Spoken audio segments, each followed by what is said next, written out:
1 in 4 black men will get prostate cancer in their lifetime. Black men are more likely to get prostate cancer. 1 out of 100 black men and women, heart failure developed before the age of 50, 20 times the rate of any other ethnic majority or the ethnic majority. Black women are also more likely to die from breast cancer. Colon cancer is the third most commonly diagnosed cancer in both black men and women. Black women have the highest mortality rate of cervical cancer subtype compared to all other groups. Vitamin D deficiency is a global health issue for the black community. ACS, acute coronary syndrome. Blacks are more likely to experience chest pressure, palpitations, and chest pain compared to whites. Evidence shows that black men are far more likely than others to be diagnosed with severe mental health problems. One SAF podcast, episode 5. We're at the halfway point, mid-season. Tables are only as strong as those that build them, so it's time to get real. Today's episode is called Health is Wealth, Mind, Body and Soul. Now, in TV, film, they would call this a cold open. No title sequence or opening credits, no social plug, no like, subscribe, share a segment.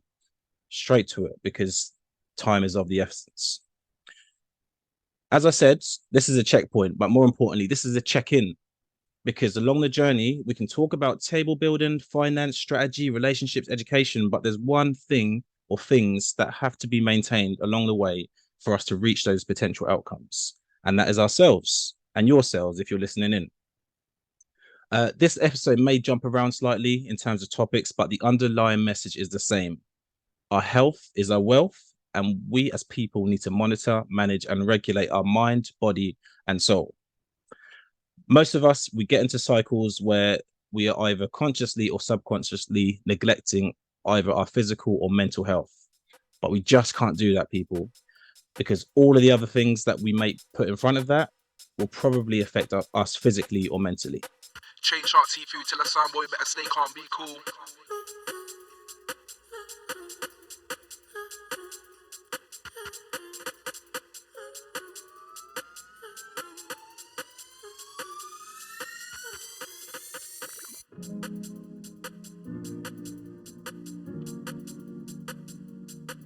So, good evening, brothers. I'm going to bring you in. I know it's a bit of a long intro, but I thought I just needed to start as we mean to go on. Hope everyone's good. How's everyone doing, just in general? We living, man. We living. We're still here to build. Yeah, man. All good. Good stuff. So I'm going to jump straight in, boys. Right. As I said, this is a check-in, and this is more also a check-in with you guys, as you're my fellow table builders. I've read a lot of statements out just a moment ago at the start, to varying degrees, different topics. I also let you know I sent those statements to you, so you've seen those statements, but you don't know kind of any questions that I'm going to ask you. But just from hearing that again, or even seeing those collectively joined up, just to get the ball rolling, what's your initial feelings when you first heard it, or when you first saw all of those things in kind of one page? If that makes sense. The floor is open. I thought we're down bad. Okay. That's what I thought. Yeah. For myself, do you know what? It speaks a lot on where we are. Some of it is we get into this rat race, and these are some of the outcomes for that. I know obviously we'll go more into detail about why, but just listening to that, man, it's as if the normal stuff we talk about wasn't enough. Now we have to be dealing with natural causes, or what you probably would think is natural causes, but is it natural causes? Good question. Yeah. Just hearing that in, man. Boy, I'm not shocked at any of the data that was read out, and it just speaks to exactly what we've been talking about from season 1, episode 1, all the way up until season 3, episode 5. these ailments are physical in nature, they are health-wise, mental health, and all of the aspects of being one step away from having one SAF DNA resonates with that data. Yes, we need to understand what the causations are. It's not as simple as we just eat bad. We have too much salt, we have too much sugar, this, that, and the third. It's about understanding what environmental and social aspects has caused them data to be. Because that data that you read out there isn't just relevant for that year. That's a pattern. You understand? And that comes from somewhere. So I'm not shocked, but it just proves what we talk about is real. Yeah, thank you for that. Thank you for that, boys. And I know those statements can come across triggering. And the headlines, there's obviously a lot more deeper topic to discuss under the headlines that I read out. And there's so much more that I haven't mentioned. But for me, I don't know about you guys, but I've spent a whole lifetime of reading and hearing those type of headlines. And sometimes it feels like we're living a life with a cloud of statistics over our heads. That's how I feel anyway. And if it's not managed correctly, I think it can be damaging. It does stick sometimes. Like some of those things have stuck with me anyway. And it does sometimes infiltrate your psyche. And I'm not going to lie, sometimes it's jarring when you're always hearing, oh, black people this, black people that. Then sometimes you then become numb to it. But I think that can be a problem in itself. I'm sure we can discuss that later on. Because I do feel that when we as people become numb to a lot of physical and mental cues, that actually should require us to take action on some of those things. So yeah, I agree with all your sentiments. Just another question for you guys. Statistics aside, do you think that people with one SAF DNA view physical and mental health differently to others? If you don't think that's the case, then that's cool. But if you do, if you think there is disparities or differences, then I'll be interested to hear your thoughts, maybe from your own personal point of view, but maybe your circle of people. Do we view physical and mental health differently, or have we viewed it differently in years gone by up till now? Yeah, I think we do. Obviously from personal experience and also the circle and some of the stats also says that we do. If we wanted to look at the mental health stat, is most black people will seek medical treatment through sectioning, whether it's through the courts or the police. So that there is that there that we actually don't see that as an issue for us to go there by ourselves willingly. But also it touches on another point I wanted to raise on stats. These stats, are they a true representation of us? Because 1 in 4 black men is most likely to be diagnosed with colon cancer, right? And prostate. Yeah. Well, I know that's for prostate cancer, yeah. Prostate cancer, right? So I look at it at this. How many of us here go for regular checkups? That's a good question. Right? I don't. So I don't either, right? So if we don't go for regular checkups, that means the only time we go for checkups is when there's symptoms. So when you only go in when there's symptoms, that means the numbers are going to be higher, which means these stats are based on people who have only visited through symptoms, not for regular checkups. Whereas our other counterparts could be just regular checkup. I'm 30 now. Guess what? I'm going to get a full body works, right? Health MOT and all that. But the only time I'm going to go and see a doctor is when not only I've had symptoms, but I've had symptoms probably for 6 months. And then I say, oh, maybe this is serious. Let me go and see a doctor. We just need to consider that also. Okay. Yeah, that's true. So are you suggesting that actually the stats could be higher? I'm suggesting that maybe the stats could be skewed. So we're 1 in 4, but if we went for regular checkups, it could be 1 in 10. Could be 1 in 8. Couldn't it? Cool. In regards to, do we look at physical and mental health as differences. Yes, I think from my experience and from what I've seen on the TV, etc., sports and all that stuff, we hold physical health to high regard. We want to make sure that we're fit, we're strong, we're ready, and all that stuff. That's a culture that is pushed not only by us because we enjoy it and we partake. This is male and female, but it's also pushed within schools. We look at the dark side of school. That's part of the dark side. It might look like a positive thing to a young black boy or young black girl who's being said, "Oh, you got number one in the 100-meter sprint in the 200. Yeah, you're gonna smash it during the relay, the long jump." That's the dark side of school. Because why are you cheering against me for that, for maths and science and English? Yep. So the physical side, I think that's pushed heavily by all cultures, not just by blacks onto black, but all cultures onto blacks. And it's a money-making field as well. There's a reason why they need to push us early to get involved in sport, is because we make their dough. That's facts. We sell their t-shirts. We are the advertisements. That's what we do. When you see us there, everyone, there's something that just rings true when you see a black body doing that. There's something that, and that's just facts. That's just facts.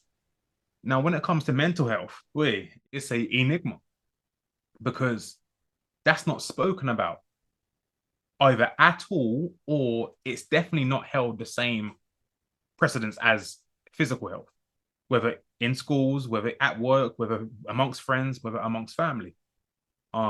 We don't sit down and have these same pressing conversations, such as if you're pushing your son to do good at football, are you pushing him to be good at mental health? Are you sitting there and speaking to him about the hierarchy of needs and how you're going to obtain that?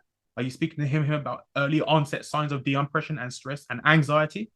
Is that happened the same amount of times as you're teaching him to curl a football, or to shoot a basketball, or to make sure you get 0.5 seconds faster on 100 meters?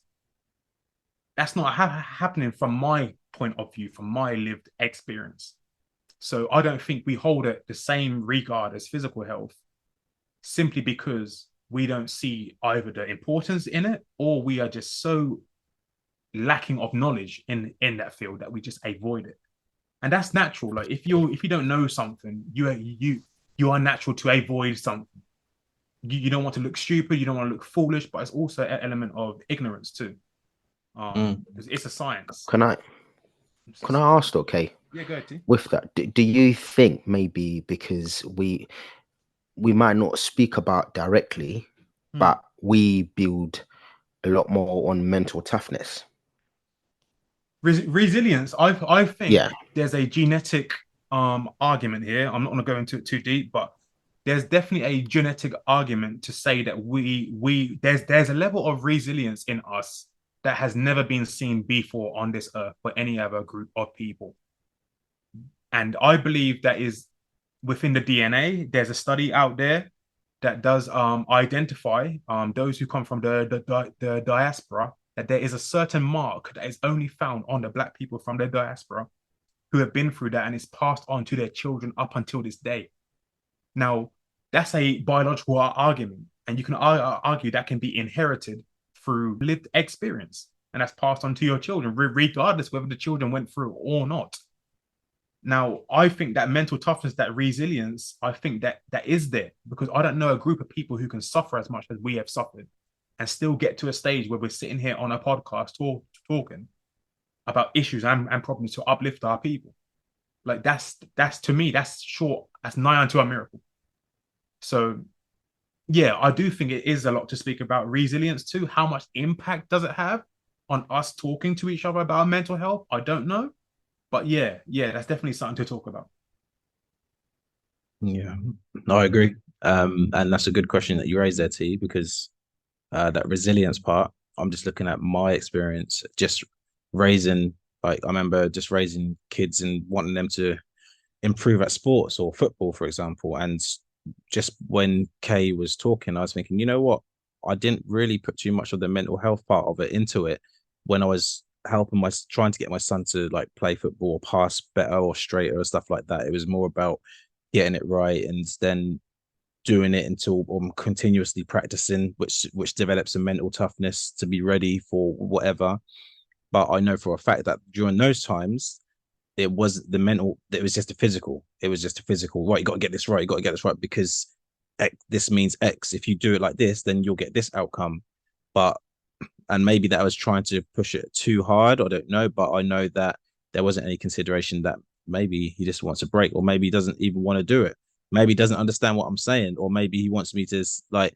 So all those things actually came into my mind when you guys both brought your comments and questions to the table. So that's something to be mindful of as parents. Yeah. Just quickly, what did you have time to do? How do you mean?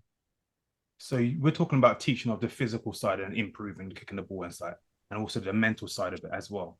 Yeah. What did you have time to do? The physical. Right. That's not necessarily your fault either then. Yeah. You You right. understand? Because we don't have time to maybe teach both sides, brother. We have to choose. And if we got to choose, you know? Yeah, that's a very good question, and especially for situations for people. So any listeners that are in similar situations where obviously they have their children on weekends or had their children on weekends and stuff like that, it's a whole dynamic in terms of what you put first. Like, do you go out and just go cinema? I can testify to that. To say you've done something, or do you sit down and have a conversation? But do you have to have the balance? What's the kid or what's your child wanting to get out of that time spent with you when it's on a timer? So that's another very good question on that one, making me think. I'm not supposed to be making me think right now, but yeah, that's a good question. Sorry, Jay, do you want to jump in? Yeah, just to kind of echo what has been said already. Speaking with the mental side first, it's still it's largely still a taboo in the 1SAF DNA community about mental health. Accessing stuff like therapy, counseling is still not as accepted as it is in other cultures, in other races. And it's still we're still resistant against that. We can go into why, but I think that's for another podcast.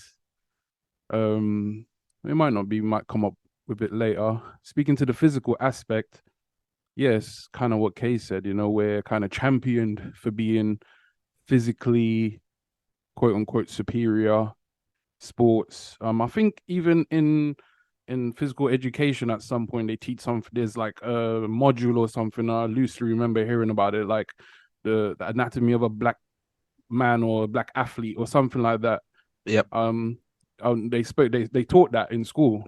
A levels. Yep, I remember. A levels. So that speaks to the difference. And then when you think about physically, modern day medicine could be argued that it was developed off of experimentation of black people. And that is a whole nother podcast for sure. That is a whole nother podcast. Modern gynecology, today's gynecology is still based off the experimentations that was done on black women without any anesthetic. So, yeah, I think there is a difference between the mental health and the physical health. There's a varied amount of reasons why we kind of put one over the other. And yeah, it's just something that we have to work on in terms of getting them more on a level playing field, or understanding why there's that disparity between the both. Absolutely. And as always, as I expect, like every time we do this, things come out of the woodworks, or doors are opening to different subjects or different universes of conversation, as I like to call it. And this is important because there are so many topics that we can talk on, and it is just not only to open our minds to where we go forward next, but for you guys that are listening, we're trying to put things into a nutshell, but then to crack it open and see exactly what's in there. So this is part of the journey that we're in. Sticking on the mind, I'm gonna ask you guys some questions. I say quick fire, but I'd say not like overly quick fire, but just kind of sharp fire questions for you guys, just to kind of keep you on your toes. Sticking on the mind, I'll start with Jay. just because you mentioned the mind on that one last Mhm. segment. Jay, in terms of mind, in terms of mental health, what would you tell an 18-year-old version of yourself? What would you advise them with regards to mental health and mindset? Ooh, that's a loaded question. Okay, what would I tell an 18-year-old version of myself in regards to mental health? Protect your energy, protect your energy, and that leads to your mental health, to preserving your mental health. Yeah, that's a simple answer. Protect your energy against those who want to absorb your energy. Okay. Yeah, man. So for me, it's probably along the same lines as Jay. But for me, if I was to go back to when I was 18, what I would tell myself is have real people around you. And I just don't mean the friends that you think are your friends because you're going out clubbing or you're talking about cars or girls. I mean real people around you that wants what's best for you, that are cheering for you when you're doing good and also keeping it real for you when you're not. Because that shapes you. Nice. Okay. With me, it is two things really. Upset more people. That's number one. And number two is take more risks. I believe that would have prepared me more for what is to come. Okay. All right. I'll stay with UK. In a nutshell, but it can be a big nutshell. Pause. What hinders your mental space?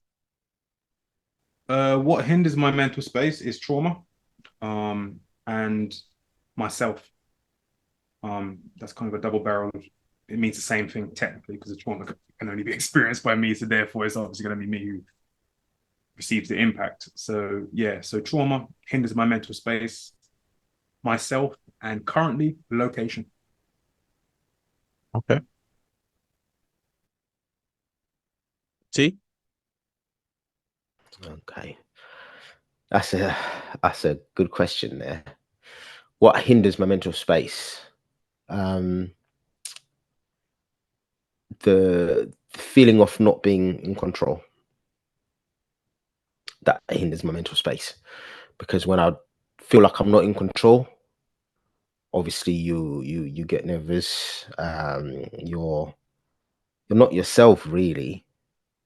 So I have to make sure that whatever situation that is, 9 times out of 10, I've got some level of control.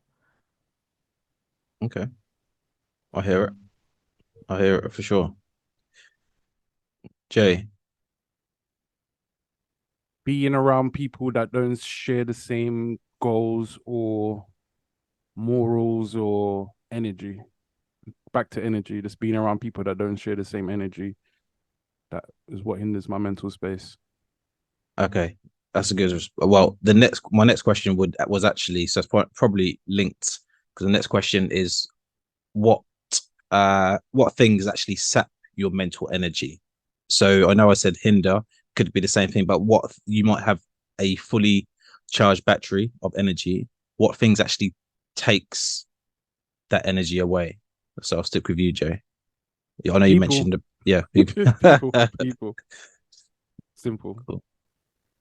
What saps my mental energy is people who are involved in my life who are pulling me away from my goals. Recollection of the past that saps my energy, and also, I guess, future sight, fear of unchanging. Yep. For me, obviously, like Jay said, people. That's one. Sometimes my mind can run a bit too fast. And I find it challenging sometimes when, if I'm in a certain space and I'm with someone who's too slow and who's not keeping up with me, or Yeah, who yeah, can't understand where I'm coming from, or who is not a critical thinker like myself, where I'll think of something and then I see 10 steps ahead.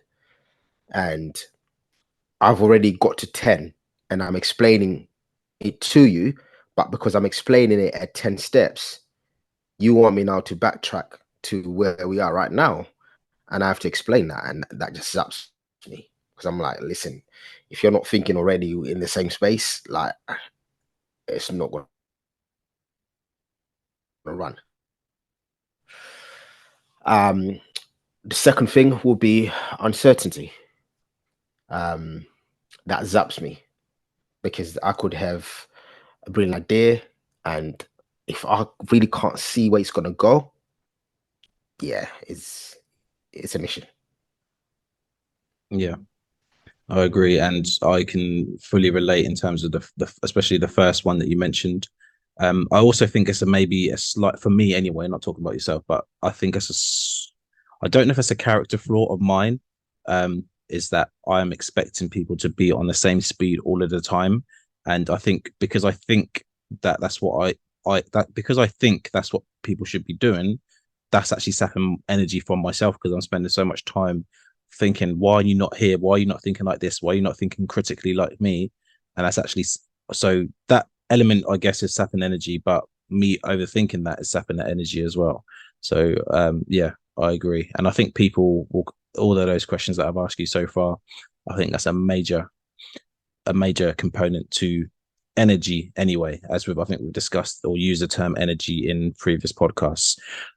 Just to bring it up a little bit, and just on a more positive note, what gives you good mental energy? What puts you in a good space mentally?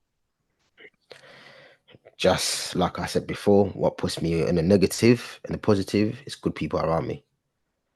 I think the more I've got older, the more I've realized that having good people around you is key.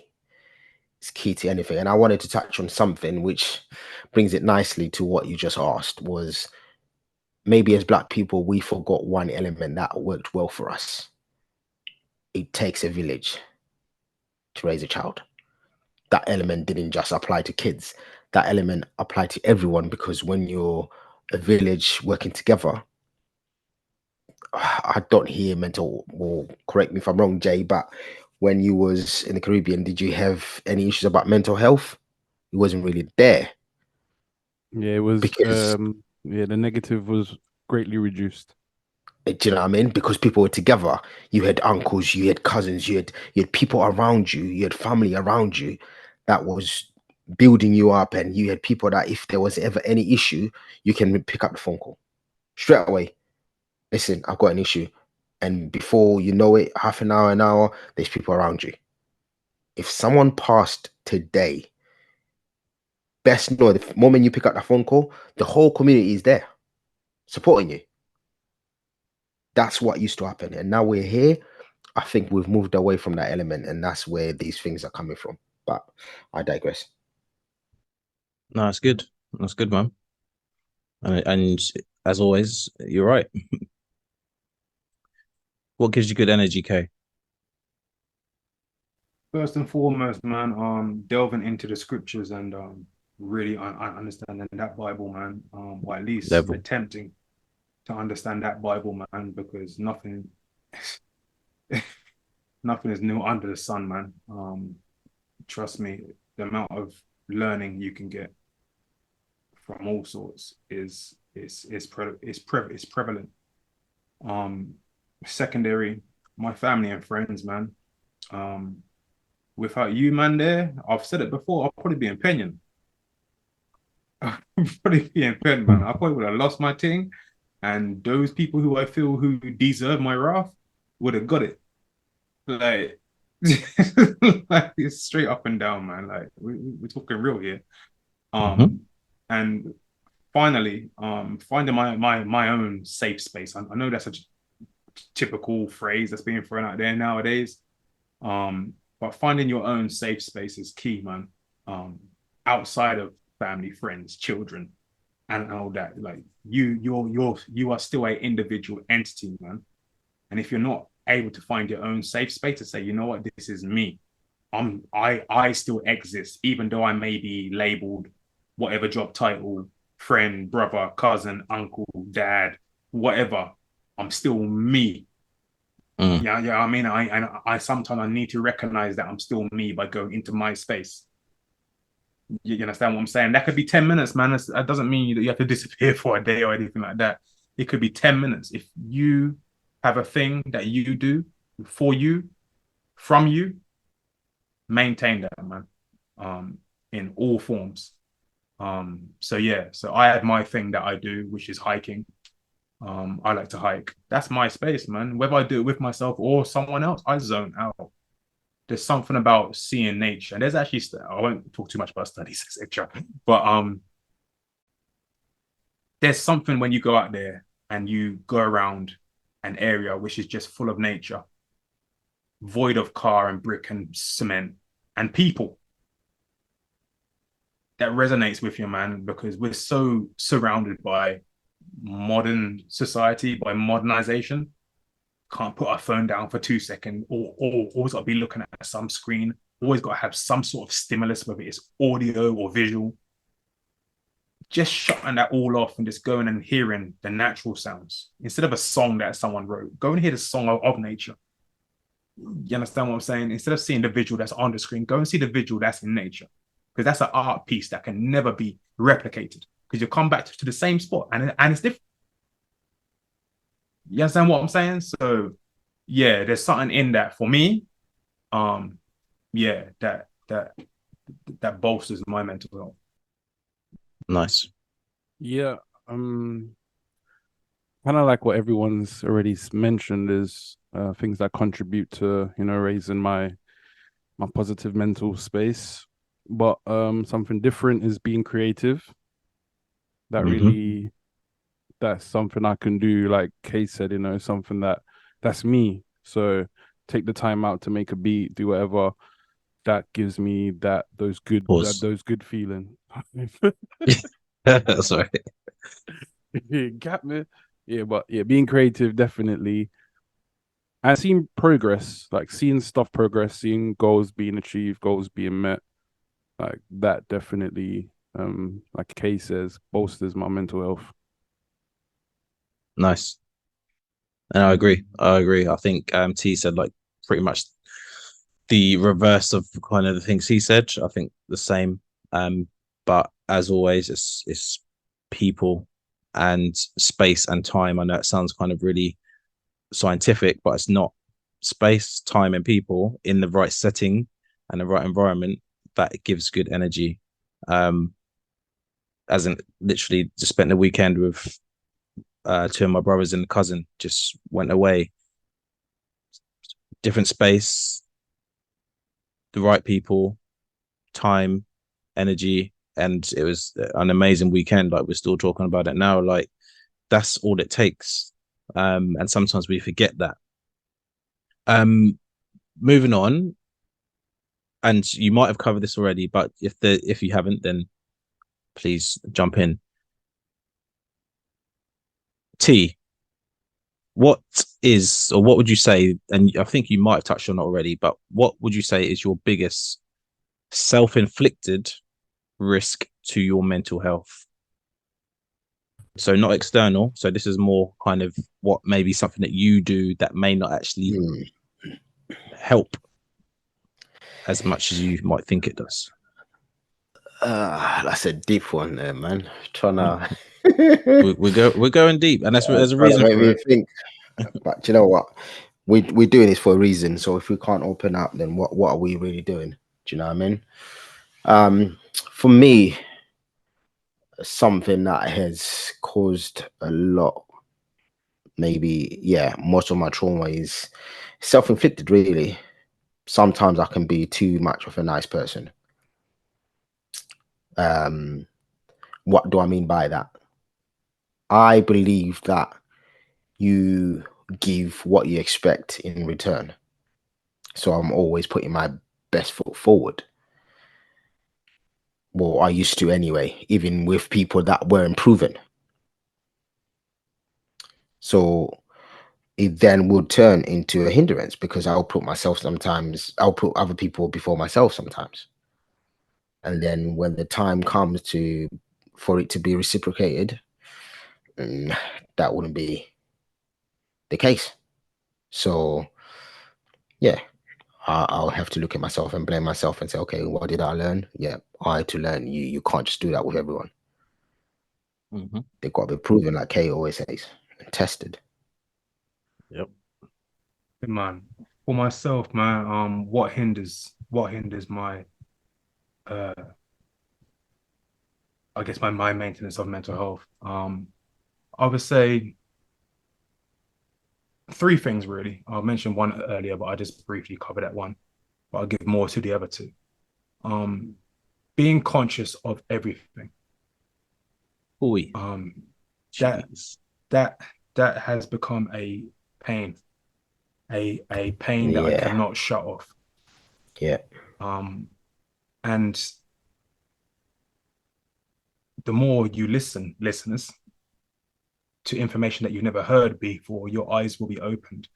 And once they become open, you cannot shut them, man. Knowledge has been a thing that I've always had a passion for. Always like to read and study and look at things, look at counter arguments, against, look at new arguments that people call conspiracy theories, etc., which I believe is a derogative term just to put there so you don't look. But yeah, being conscious of everything, man, of myself as well. You know what I mean? It doesn't shut off just because you're by yourself. No, I'm conscious of everything. I mentioned earlier recollection of the past. That is a major hindrance to my mental health. And finally, repeating of negative behaviors and habits. Oh my word, I am my biggest critic. I always have been, always will be. There's nothing no one can tell me that I haven't told myself 3 times over and worse. And it works for me and against me. So yeah. Just before you come in, Jay, so the part where it works against you, how do you minimize that? Yeah, would you in the future, so looking at, let's say, okay, in 10, 15 years time, hopefully, in order to get even better outcomes, I guess, how would you minimize that part without having to go into detail? But for listeners, listen, if there's a listener listening thinking, okay, how can I minimize the negative parts of that? What would you say or advise? The best piece of thing to advise and to work on for myself. This is not a hypocritical situation where I'm telling an advice that I'm not going to do. Change your behavior, man. Just do it. Stop planning. Stop taking time. Stop looking for the opportune moment. Just do it. Just do it, man. Like if you tell yourself, man, I'm tired of not folding my clothes up straight away as soon as they're dry, then fold it up next time. That's just an example. It's not actually what's going on. Trust me, the negative behaviors that I'm referring to isn't my clothes. I wish it was. It'd be easily sorted. But changing the behavior means that I stop telling myself to change it. You understand what I'm saying? And then that becomes the removal of that mindset. So it's on me. It's on me. There's a lot of other variables as well: stability, ability, knowledge base, ignorance. There's a lot of different other variables, but it will only stop once I change the behavior, because then I can't tell myself to change the behavior. I hear it. And obviously not the same, but just that what came to my head when you said that is, and I've been in this situation myself, and I've been around people, I've been in teams of people that have had the same a feeling of not liking their job or a particular job that they're in at the time. I remember, like, really over 10 years ago, in my team, every day we came into work, we were moaning about, oh, can't do it, can't deal with this, whatever. And the behavior was to come in and moan about it and then go home and then talk about it on WhatsApp. WhatsApp was quite new back then. But and we just kept doing it. And something said to me, like, if you want out of the job, get out of the job. and I had to change my behavior. I had to start preparing myself. So I started doing some like online courses and stuff like that, just to get me into a mindset of doing something that is a challenge within itself, like changing jobs, or like, especially when you've been there for a long time or you're comfortable. It's a hard thing, but I can't keep putting this energy, because the energy that I was putting into my team, all I was getting back was the same, and it wasn't good energy. So I had to change my behavior and go, okay, stop moaning about it, shut up, and do something about it. And I did. And then the very next job I went for, which within the space of maybe a couple of months of changing that mindset, I was able to get it. But it's hard. It's hard. If you're coming into work every day and your peers, and the only thing that you've got is that camaraderie of not liking a certain aspect of your job, or your job in total, like, you're gonna naturally gravitate to just moaning about it, because you've got you something to compare, something to laugh about, something to kind of not take responsibility for, because other people are in the same boat.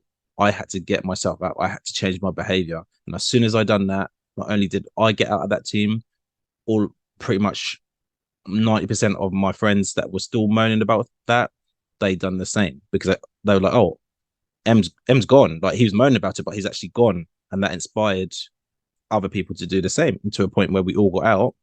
But that's all it takes sometimes. Yeah. Yes, Jay. Sorry, can I just jump in quickly to Go add on that? One thing as well that's really good to do is updating your CV. Yes. A lot of people don't realize or underestimate why you do that, because every now and then you forget. Like, if you've been in a company 3-4 years, you actually forget what you really do. And updating your CV will just reassure you, or reinforce, actually, listen, you're probably way more qualified now than the position you're in. So it pushes you to go further. So that's another tip to do. Just every now and then update your CV.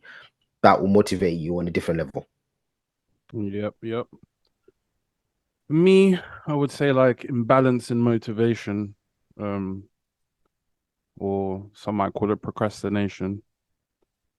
I can, at times, depending on the task at hand, if it's a task that I am not overly interested or excited by, I could just leave it to the last minute, because I have no true interest, or it doesn't motivate me to want to get up and full of vigor, let me complete this task. And then that can spiral. That thought pattern could spiral over into things that I might be motivated to do, or that I might really want to do, but I'm already in that cycle of I can't be bothered.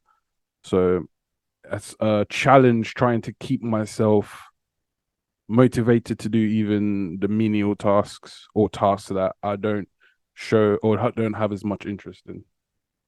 Okay, I hear it. And I've had periods of my life where I've done that, the procrastination part, or not having that energy, or it's not something that gets me off my seat, or something. Like, then that can be a hinder, and that can be self-inflicting. I know exactly what you mean. Before we move on to maybe the physical part, and maybe this might be a perfect segue, boys, and I don't know who I'll ask first, but this is important to establish, not only amongst ourselves, but like I said, I keep referring back to the listeners, because, like, I want you guys who are listening and taking the time to have moments of affirmation, or relatable moments where you go like, yeah, I've done that before, because that's what it's about. It's about kind of knowing that you're not on your own in terms of how you think, how you feel. We're all human. But hopefully we can move to that next step where, okay, action. I think action is a key word. So just staying on the mindset, and in terms of stress, or de-stressing, or stressors, can you name, I'm not going to say positive, because hopefully you can, after you've said you're negative, then you can articulate what the positive can be instead. But can you articulate a negative physical and mental coping strategy that you use to fight against a stress that comes your way? So I'll start on this one. Physical is probably food, more specifically food that is sweet based, that has a lot of sugar. That's normally my that's that's normally my go-to. And I'm gonna call him out. I'm gonna blame my older brother for this because growing up in the house, like whenever he got in a mood, like if he got told off or something like that, he would you'd always know he's in the mood because he says, I'm going shop. And he always went shop and bought a Snickers. And we always laugh about it now because he always had enough money in his drawer to get, and Snickers back then were like 30p. Like, so he always went to get Snickers when he was in the mood or was in the shop. And I think I picked up some of that from him. So I'm blaming my brother for that in terms of the sweet part, because Snickers is probably one of my favorite chocolates. Other chocolates are available. But what my bad physical coping strategy is eating sweet food or getting a bag of sweets or whatever. And I'd guess mental for me is going silent, even though that can actually benefit me, but it can actually make me think more and overthink. So they're coping strategies for the moment, but I understand sometimes obviously eating sweets all the time isn't good for my physical health, and going quiet and silent isn't maybe good for not only my mental health but people around me. So they would be my coping strategies that I'm conscious of. Yeah, me too. Food is definitely like, I think that's probably number one, really. The easiest method physically to use as a coping strategy. And doesn't help when you can cook as well. So that can be dangerous. And mentally, I don't know actually. Sarcasm. It's being sarcastic to people in Yeah, situations. that's a And good that one. for me, that's more my own entertainment, because in my brain, that's like hugging me, but to other people it's rude and you're taking a piss. So yeah, I'll say probably those two. Okay. Negative coping strategy that I feel is good for me, I guess, would be combat sports or sports in general. That's the physical. It's actually part of both, but I'll split them. I will take part in boxing, MMA, kickboxing, basketball, gym, running, etc. And I'll just do it as a coping strategy to quiet my mind, because there's nothing better to quiet the emotional state than to inject a physical aspect. That's why people have physical negative coping strategies. It's because it starts from the mental and you convert it to a physical because it distracts. Um, so yeah, even a home workout and all that. Of of I have a natural passion for sports and it's always been my go-to. So yeah, that has inversed turned into a negative aspect in terms of injury, torn muscles, ligaments, fractures, all that sort of stuff, and I keep going back to it. So it's what I've classed as a socially acceptable form of self-harm. And that's also what I would call M's when he talks about buying sweet stuff, J's when he talks about food. That is a socially acceptable form that's legal of self-harm. So no one's gonna run to your aid and say, stop, stop, stop. Because everyone eats, right? Everyone should train, right? It's good for you, right? So people won't necessarily stop you. On the emotional side, I would say it's more nowadays. Well, not nowadays. Just a little bit in the past. I would hope I've changed a bit. Actually, I know I have changed a bit. I guess my anger. Uh, I I I think it's healthy to be angry because you recognize something's wrong. Anger is healthy, and I think it's not promoted as much because people are more worried about the outcome of physical violence. But anger is a good thing. It tells you something's got to change, and it needs to change now. It's someone's crossed your line or you've crossed your own line, and it's like, whoa, no. However, it can be turned into a negative aspect when, without saying too much, the expression of that anger isn't healthy for me or other people. And I've learned to, or I'm learning to hone that in the right direction. So I'm still staying angry because I'm not happy with my situation. I'm not happy with how some people treat me, and they're not going to treat me like that again in future. And I will not be this way in our future. And my anger is going to drive me and fuel me to move forward, but I'm not going to express it in a negative way that could get me or other people in harm's way.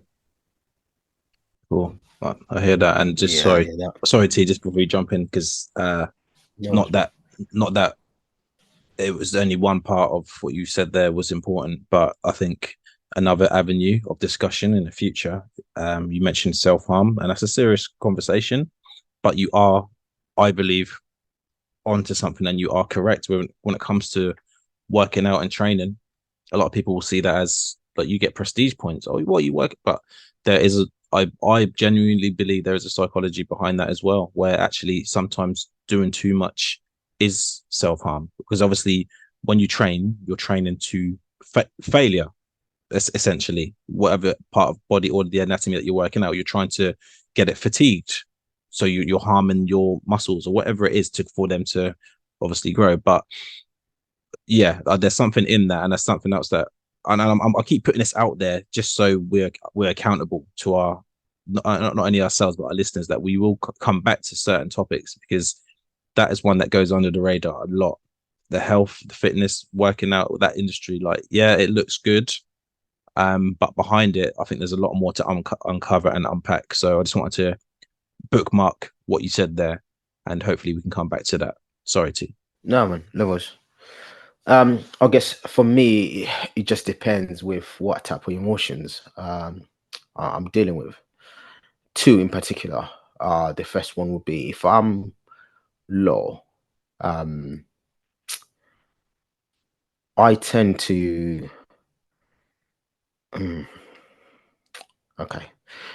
I tend to want to have my own personal space, and that can be problematic Me too. when you are with someone,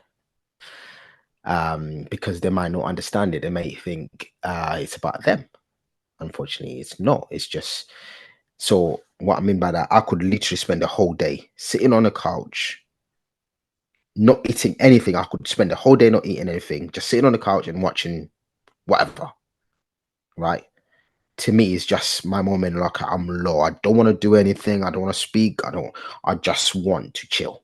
Which, yeah, by myself it was all good and well, but when you're with someone else, it can be problematic, because what you want, someone else wants to also be coexisting with you in the same room or in the same space, and that can easily agitate you because you're not in the right frame of mind. Not that they've done anything wrong, but because where your mind space is.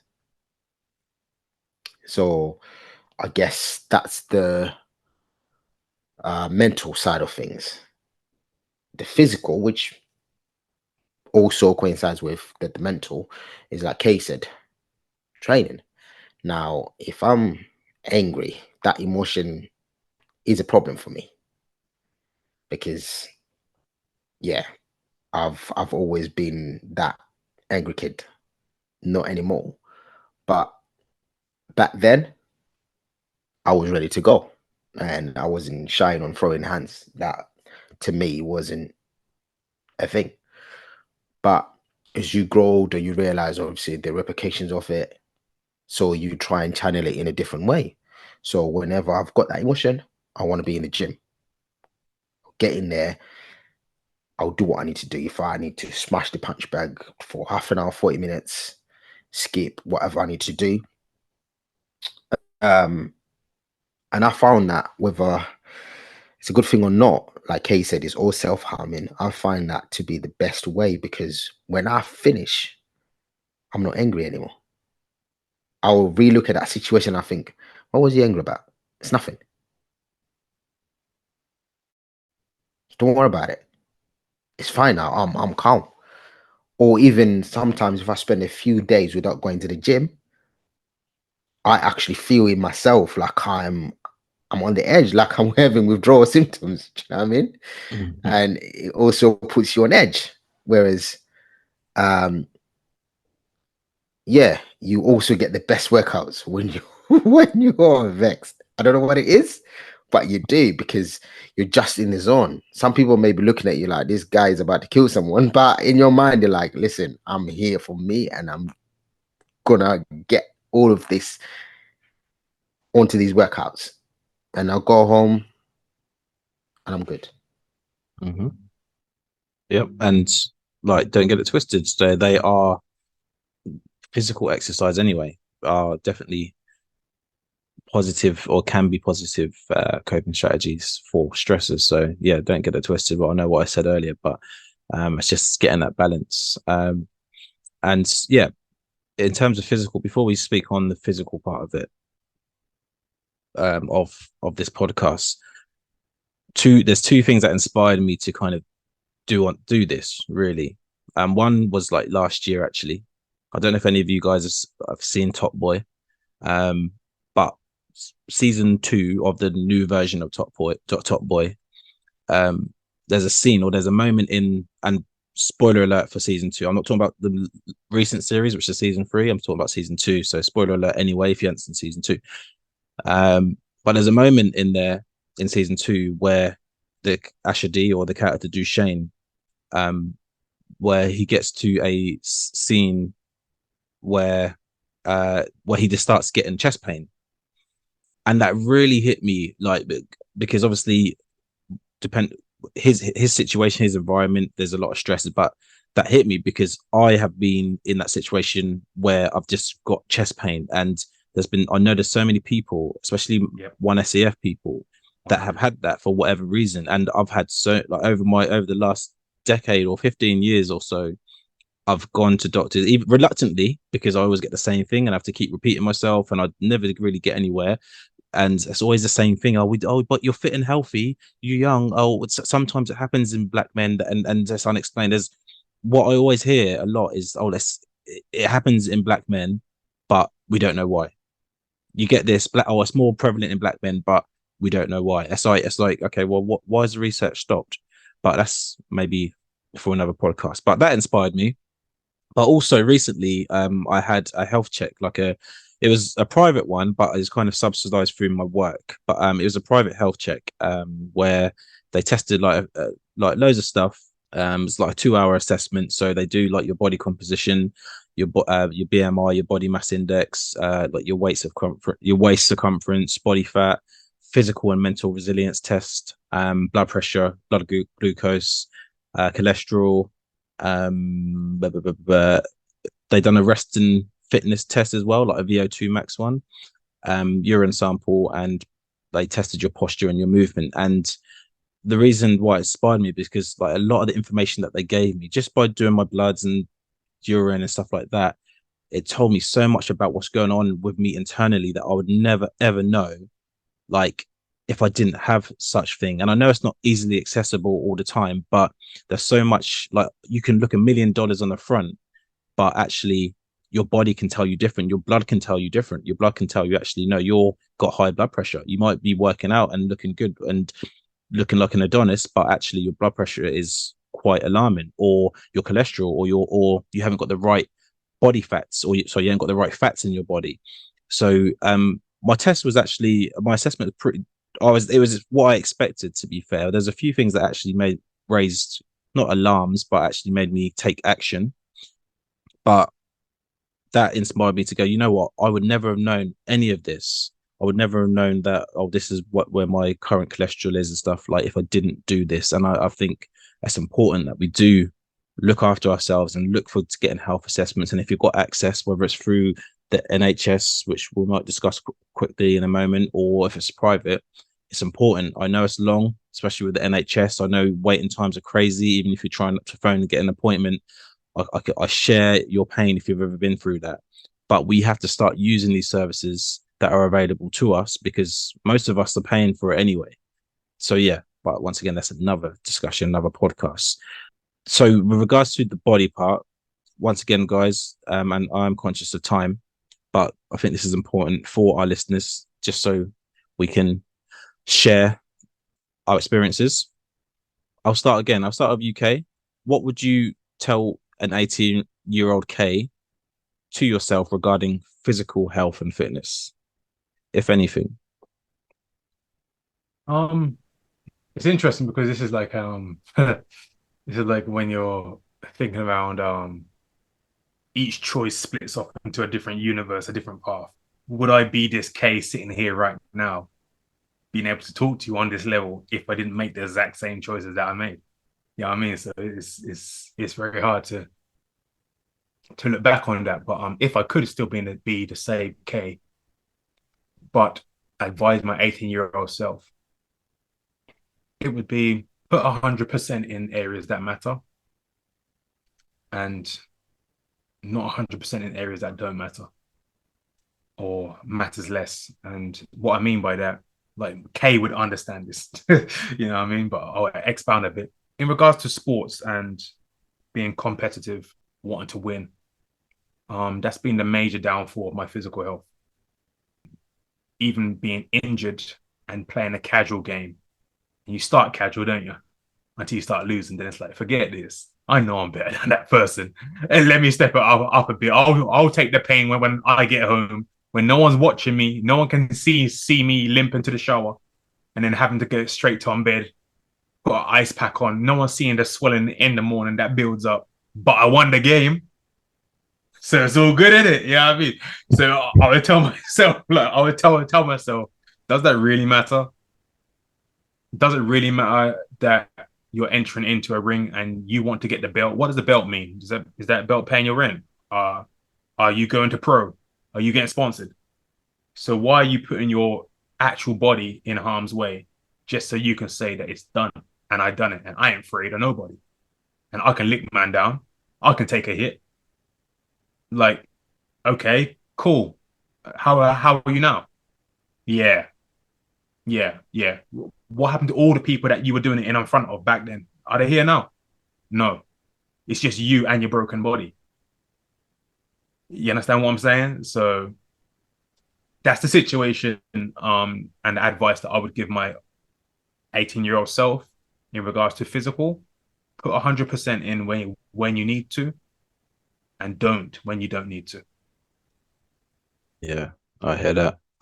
Just on that, just thinking about myself quickly. Boy, I'd say just listen. You know, when you're growing up and older people say, "Oh, just make sure you don't do this," like, or make sure you look after, or stop eating that because it'll affect you. Like, and you're like, yeah, whatever, because you're young. But I would just say, just be careful what you eat. Be careful on what you eat and what you consume.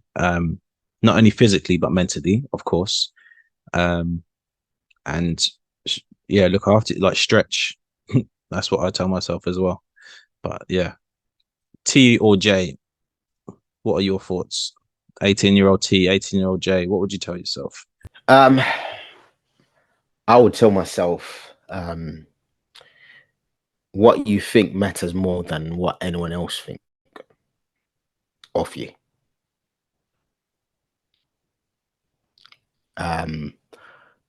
If I had that when I was 18, sheesh, things I could have done where I could be right now, but I was more worried about what people thought in the decisions that I made, in some of the investments that I made. Well, they were not even investments, they were liabilities that I purchased.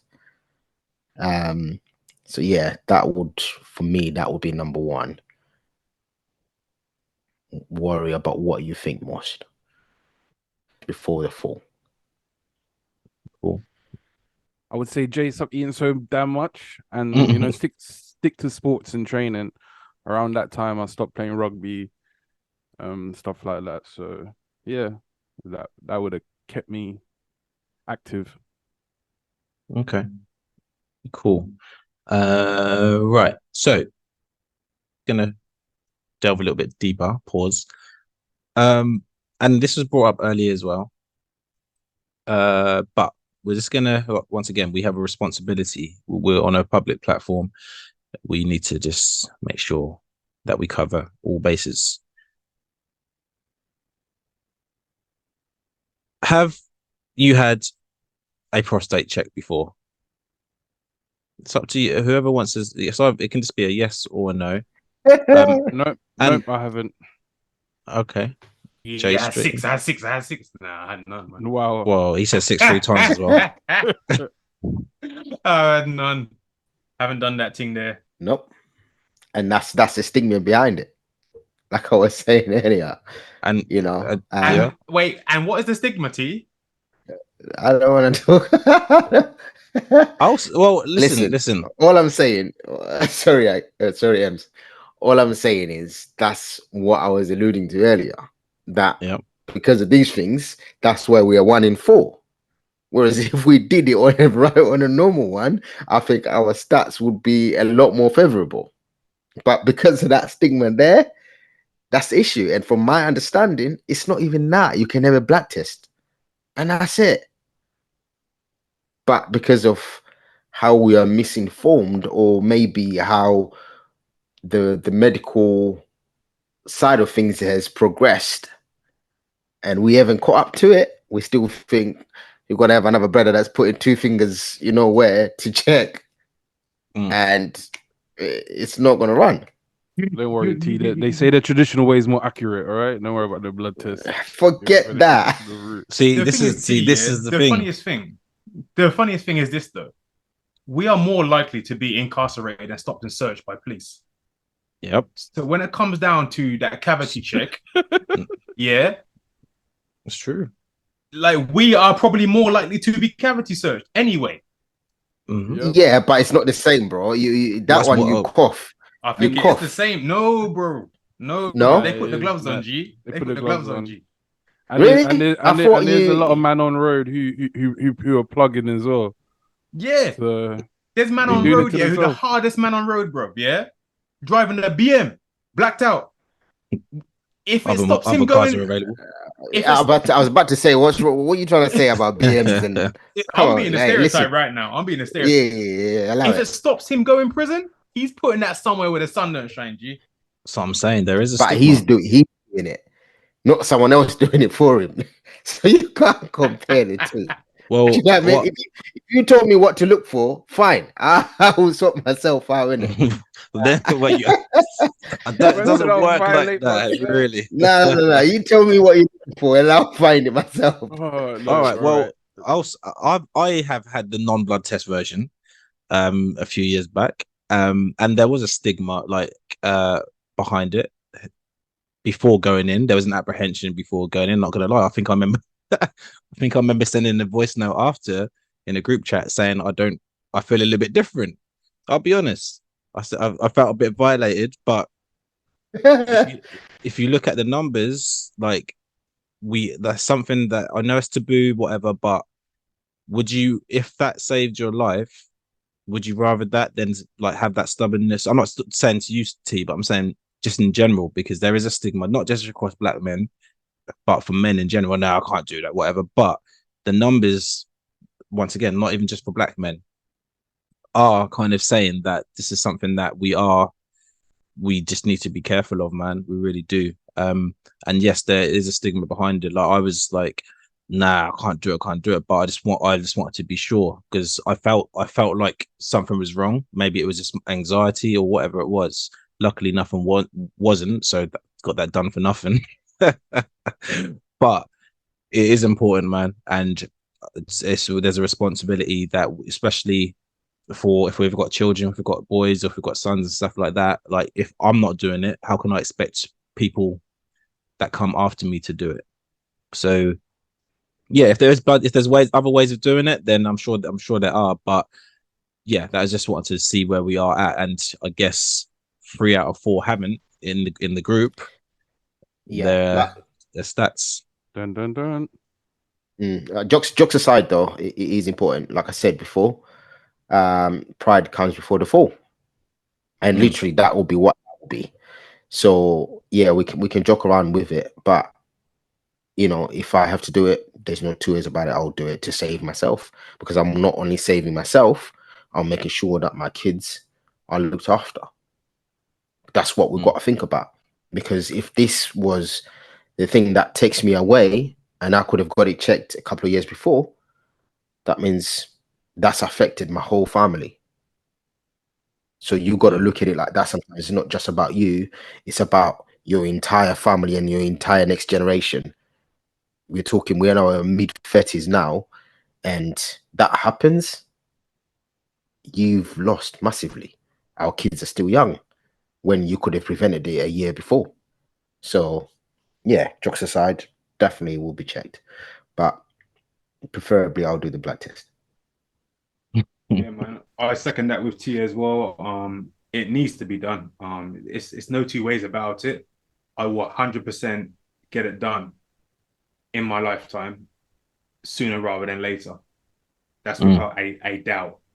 When is that going to happen? I can't put a number on it or a date on it right now, but I really think you're the first man that I know that's had one, or at least I'm not a man thought. anymore. Oh, joking. I'll take that bit out. Yeah, you're telling me. You're telling me. Wow. Yeah, Edit. Definitely Edit, not. edit. Definitely not. That's staying. Timestamp.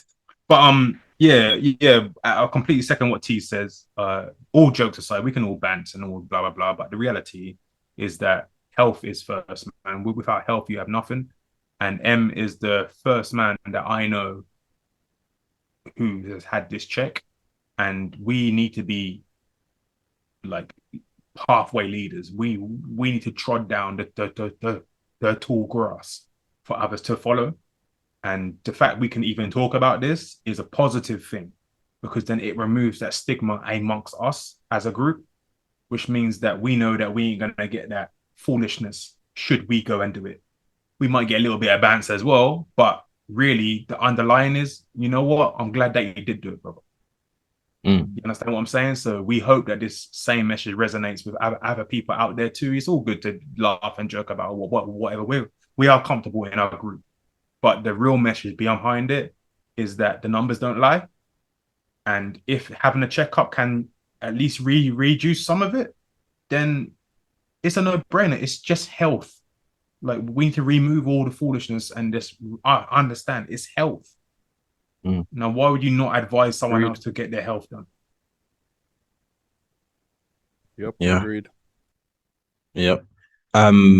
Surprisingly, this is one cancer that we don't rank the highest in. I think white men actually have a higher risk of developing this next one, and that's testicular cancer.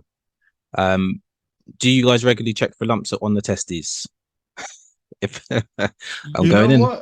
You know No. what? 100. Oh, yes, you don't, Jay. I haven't. I probably done it like when I was younger, but to be fair, I haven't done it in a long time. I haven't checked for a lump. Okay. Same for me. I'm not gonna lie. Yeah, I have to admit, I would say that I do check. I don't even know what the average is, but you know when it just you're in the show and just hits your mind, and you just check. It's a 20-second thing, man. Yeah, So I second that. yeah, man. It needs to be done, and that was one thing, that my dad taught me. That was one thing. Well, my dad taught me many things, but one of the things around health, my dad taught me to check. Always make sure you check when you can. You know what I mean? That's levels. Understand that early. And and actually he followed that up with, if you feel a lump, tell me. No, that is You devils. understand? And that's something that a father can offer to the home, which is another reason why we should keep families together, because a father can offer something to his sons that a mother can't, or will be more difficult to, and a mother can offer something to her daughter that a father can't, or will be more difficult to. 100%. 100%. Yeah, that one, like okay, I do. I guess the other thing as well is, do you know also what you're checking for exactly? Because sometimes we can just say, oh yeah, check for lumps, but would you know the difference if you actually felt something? Would you know the difference? Well, That's that's another why. thing that Well, that's what I mean. That's we why I have think. to look. That's why I think regular checking is the way, because you obviously, with all jokes aside, you'll get used to your balls, if that makes sense. Like, so you'll know if something is then different. You know what I'm saying? Yep. So Yeah, all of this, man, is just educating ourselves in the right way. And I love that we do this, because I don't see any other people, any other groups of men sitting here and talking about this. But these are things that affect us on a massive scale. Massive. And I know a lot of these questions are male orientated, but for the female listeners, like, please ask yourself the same questions. Obviously, just scale it to yourselves, because that is important. Obviously, the most notable ones that only affect women are cervical cancer and ovarian cancer. Because believe it or not, you mean cis women, yeah? Women, yeah. So, and it's also to be reminded that breast cancer doesn't just affect women as well. And it's more rare for men, but men can get breast cancer. So if you didn't know that, now you know. So yeah, it's massively important to just get things checked out. I'm going to skip a few questions because I am conscious of time, but just interested to hear your initial and your like innate thoughts, or maybe not innate, but kind of your built-up thoughts. Do you personally trust the NHS or health services in the UK or the Caribbean or Africa? To put it mildly, no, I don't. Based on a number of reasons. If you've used the NHS lately, or if you know someone that has, you know where it is, what state it's in. That's number one. Number two, because we are a minority in terms of numbers, most things that would be wrong with us is such one. Wrong is probably a wrong word to use, but most of our diagnosis, they may not have experience on, because it's not covered in their medical school. 9 times out of 10, we're misdiagnosed based on the fact that we're a different race, that they haven't actually taken time to study. Plain and simple. If I was in Africa, yeah, maybe it could be a different response. For myself, it's a no. It's like asking me, is your skin brown? Like, obviously. So do I mistrust the NHS? Obviously. And that's not just for personal experience. This is before personal experience. I didn't like how they handle certain family members that I've lost, who I hold dear. It wasn't me being affected by it per se, but indirectly, I've seen it. I've heard too many stories, not even just linked to just Black, just in general. But to hone it down towards Black, the data shows that we are mistreated, we are underrepresented, and we just don't receive the same treatment, the same level of quality of treatment as our other ethnic minority or majority races. So for me, the NHS is a question mark. It's like rolling a dice. You might get good treatment. You might not. When it comes to your actual longevity of health, do you really want to be rolling that dice? That's a question for each individual to ask themselves. Yeah, that hits home. I agree with that. I don't have that much trust, and over the last 18 months or so, I've felt like I've been forced to find other routes, i.e., private, etc. But the rolling of a dice thing, I don't know. Maybe I've just become more conscious of it. But when you need an appointment, like with my doctors, like if it's on the day, like because you don't really plan for an appointment unless you've got pre-existing conditions. You never see the same person normally, unless you can. I don't know if you can request it, but where I am, it's kind of like you get who you're given.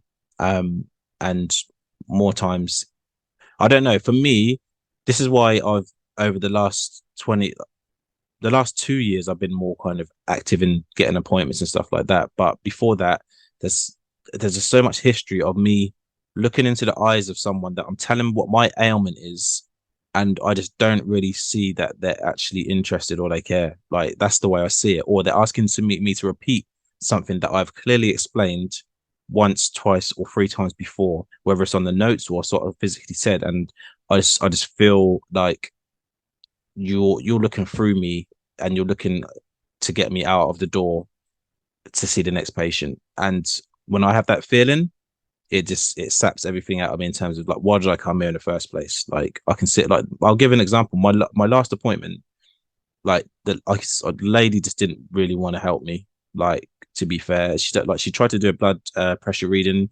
like the thing kept popping off like off my arm because she didn't put it on tight enough. Then she got another one and stuff like that, and it's just like, you're not even switched on, man.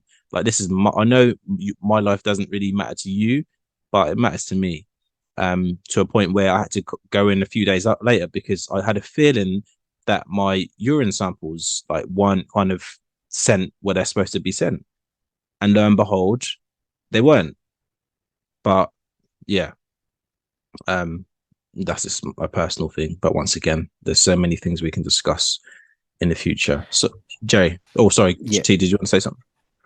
Yeah, man, just to jump on quickly on that as well. One thing that I've experienced is not a dig on GPs. I'm sure they do an amazing job, and I'm sure the training is brilliant.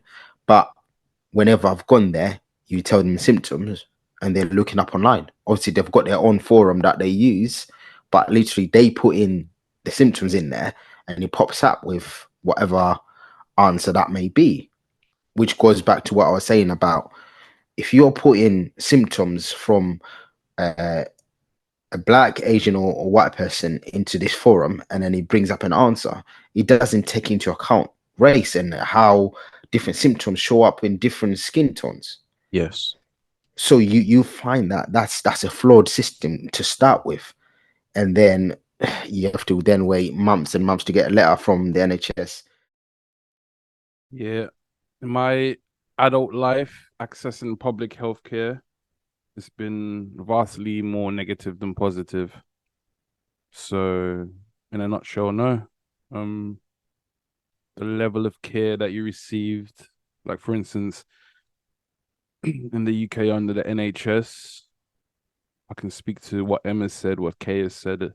Like, they don't seem interested, or your problem is just not as important as someone else's problem, or it's not really as to how you describe it. What you say you're feeling to them, it can't be that. So, for instance, when I literally shattered my ankle and cracked my shin, and I was sitting in A&E after getting a taxi to A&E because I waited for 4 hours for an ambulance that never came to collect me, and I got a taxi, and then the taxi man wouldn't help me because he said that's against his insurance. So I had to hobble on one foot to get into a taxi that I paid for to go to the A&E, then to sit there for 4 hours to not be seen, with an ankle and leg swollen like a balloon, no painkillers. There was no consideration. And then when I was finally seen, it was he needs medication, he needs to go into surgery, because obviously my ankle exploded. Yeah. And in the Caribbean, similar thing. I actually waited for 8.5 hours before I was seen by a doctor in A&E. 8.5 hours, and then Wow. they rushed me into surgery because the injury I had was right on my neck, close to all my blood vessels, and the infection could have spread to my brain. But the triage nurses didn't seem it to be of priority enough until I was finally seen by a doctor, and then they rushed me into emergency surgery. So, no, public healthcare service, as I understand, they're overwhelmed, understaffed, but still, there's not really that much consideration in my experience. Yeah, I hear that, man. I hear that, and that's a shame. Just on the flip side, like, I'm sure there is these cases that we speak on there that are experiences, and I can only say I know, just living in this country or in the UK, I know what pressures the NHS workers and staff are under. You can just see it, you hear it all the time, like, and you just see how things are happening in society. Like, no wonder the service. Like, I'm not trying to give them a blight, but you sometimes have to kind of look at it and go, well, these are some of the reasons why it's going downhill. You know what I'm saying? But yeah, just to touch on, and once again, maybe this is a segue, not to a whole nother subject, but just to touch on the soul a little bit, because that's the title of the episode, just before we wrap up. Maybe some off-key questions just to wrap this up, but there's always method behind the madness. What is the biggest misconception? And if these can be quite quick fire, what's the biggest misconception that you think other races have on Black people? Resilient. So many, but more speaking to that resilience, that we are, what do I want to say, subhuman, but yeah, to say that, like, we're 100. yeah, we're yeah, I would say that, yeah, we're subhuman in terms of the fact that we're not like everybody else. Yeah, we're expendable. Yeah, Yeah, we're pack horses. We are protectors. We are entertainment. We are, and the entertainment one is real, because I'm not just talking about what's on your TV. I'm talking about the bedroom as well. We just don't know no better. We need civilization, or we need civilizing. We don't belong in certain aspects of society. We should know our place. Yeah. We should be grateful.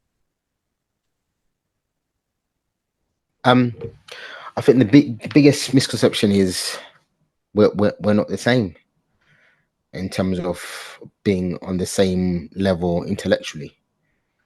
That's one of the biggest things.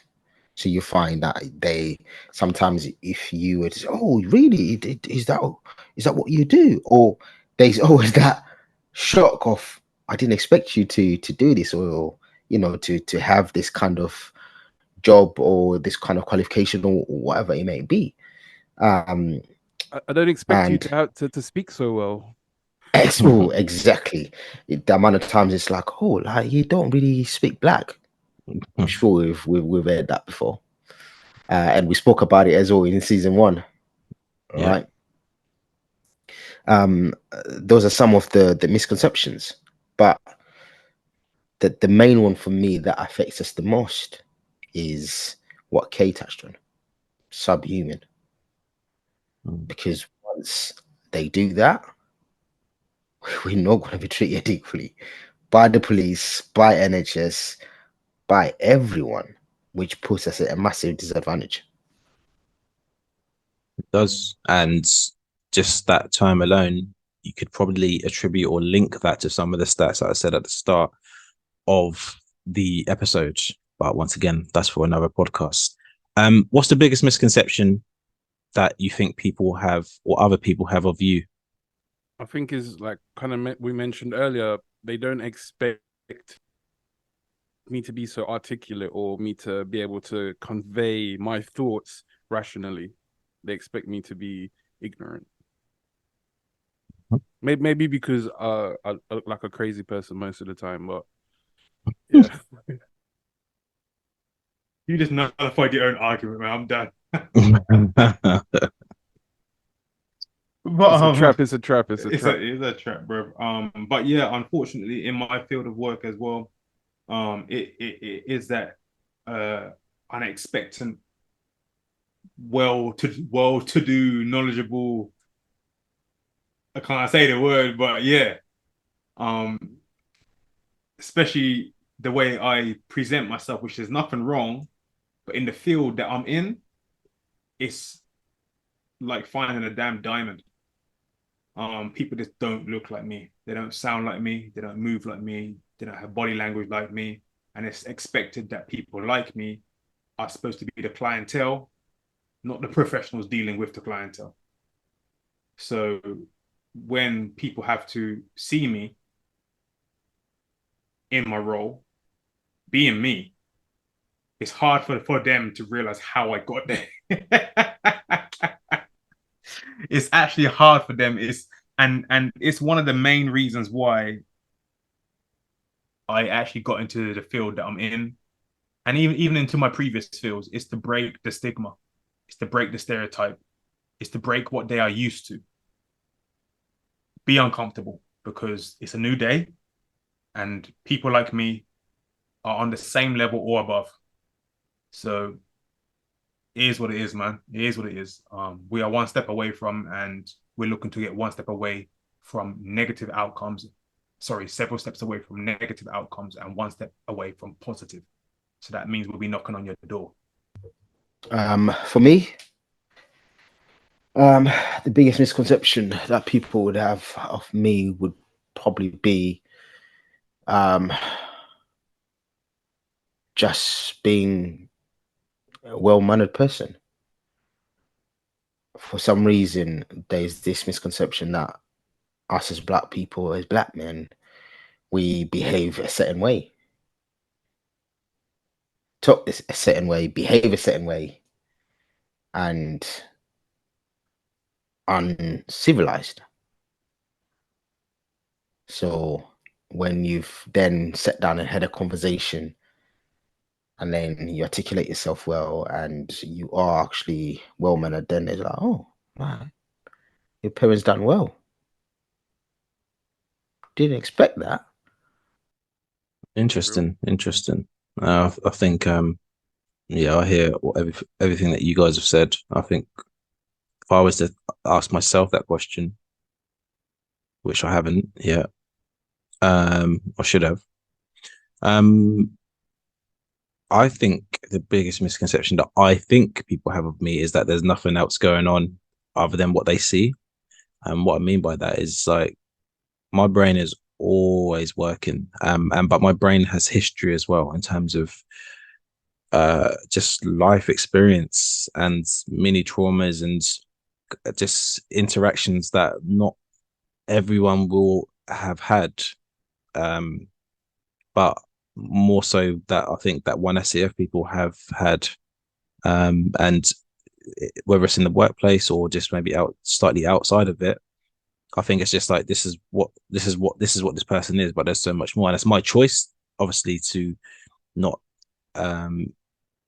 let people in as much. But I think then the misconception is, oh, everything's all right, but actually no, it's a daily battle, a yearly battle, a lifelong battle, on a lot of things that mean a lot of subjects and topics that mean dear to me.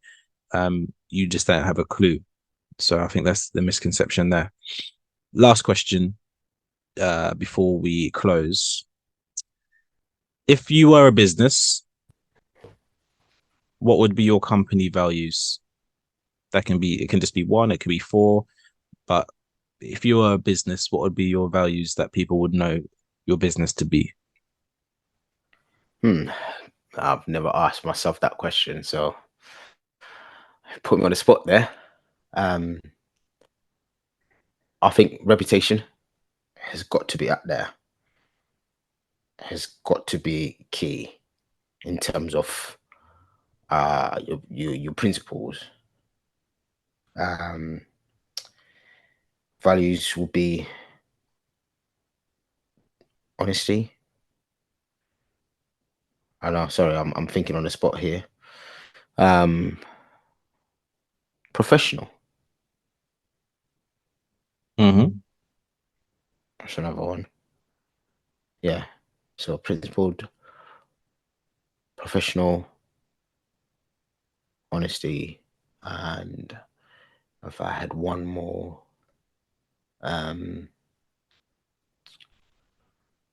yeah, I can't think of any. You put me on the spot there, bro. But yeah, No, it's good. I would say those are the ones I can think of right now. Cool. Yeah.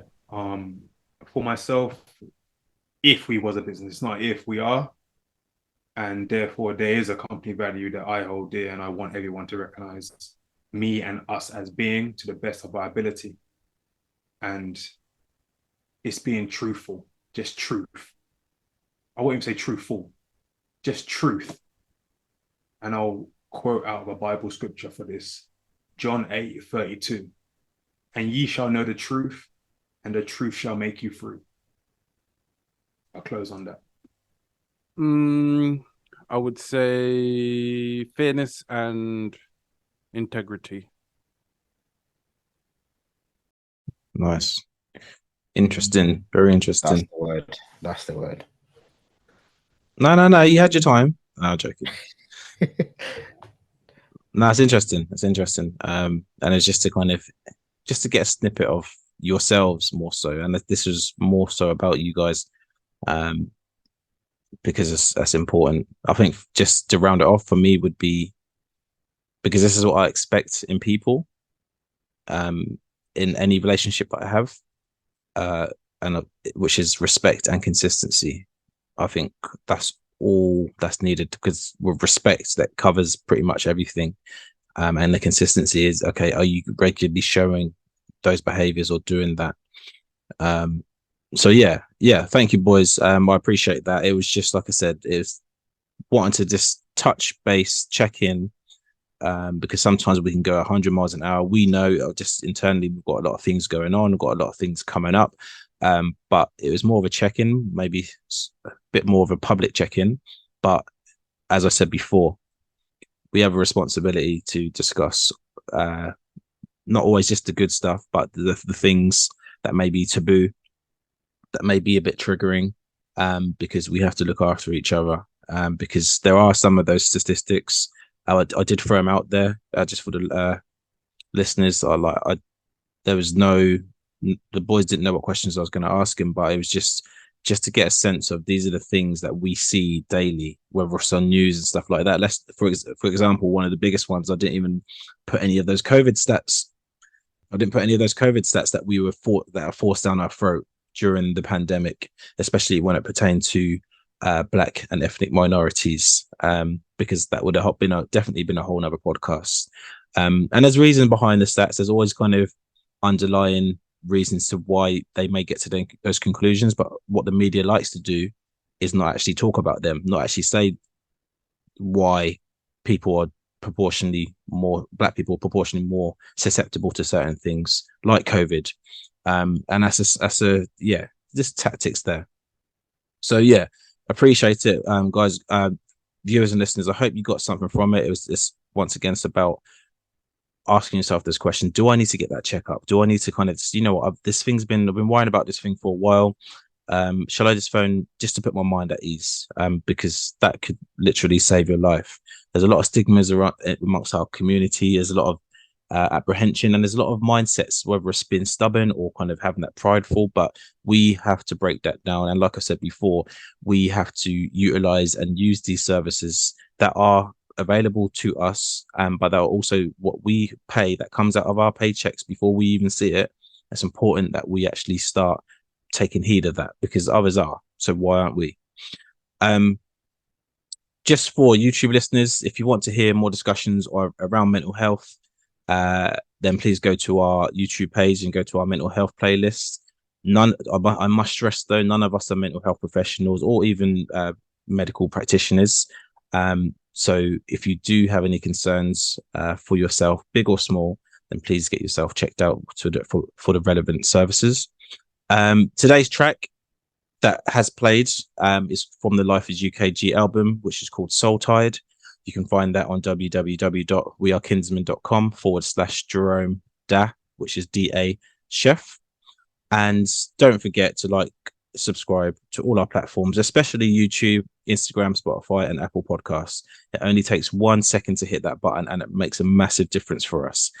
But more importantly, we ask you guys to sign up and become a member to our website, which is www.onesaf.co.uk. This is our main hub. This is the main hub for everything related to One SAF, really and truly. So make sure you check it out so you don't miss out on anything. Furthermore, if you have already visited our page, we now have a couple new pages on there for you to view, or even if you haven't viewed it, but we've got two more additions to our page, so check it out. That's all I'll say about that. So thank you, boys. This is episode 5, One SAF. We will see you soon. Peace out.